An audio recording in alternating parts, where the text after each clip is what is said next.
High বন্ধুরা, তা এই যে লেবুটি দেখছেন, এক ঝাঁকে প্রায় 5 থেকে 6 পিস করে লেবু ধরে। আপনারা কমেন্টে জানাবেন যে এটা কি জাতের লেবু এবং আকারে অনেক বড়। সাধারণ যেসব লেবু আমরা বাজার থেকে নিয়ে আসি তার থেকে প্রায় 3 গুণ 4 গুণ বড় হয় এই লেবুগুলো। অনেক ধরেছিল গাছে, সব উঠিয়ে নেওয়া হয়েছে, খেয়ে ফেলা হয়েছে এবং দেখছেন এখনও অনেকগুলোই আছে। আমি ঠিক জানি না এটা কী জাতের লেবু। গাছে অনেক ঝাঁকে ঝাঁকে ধরে এবং একসাথে একটি ডালে প্রায় 5-6 পিস লেবু ধরে। সেম এই যে আমটা দেখছেন আপনারা, এই যে আমটা, এটাও সেম কেস। অনেক আম ধরে একটা গাছে এবং আকারে কিন্তু অনেক বড়।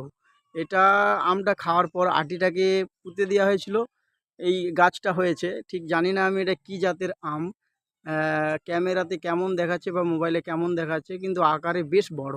একটা আমের সাইজ প্রায় প্রায় 400 গ্রাম হয়ে যাবে, 300-400 গ্রাম। তো কমেন্টে জানাবেন যে এটা কি জাতের আম আছে এবং এই লেবুটি কি জাতের লেবু আছে। দেখতে পাচ্ছেন এই যে লেবুটি, এটা কি জাতের লেবু আছে। একই সাথে 5টে 6টে করে লেবু ধরে। তো কমেন্টে জানাবেন।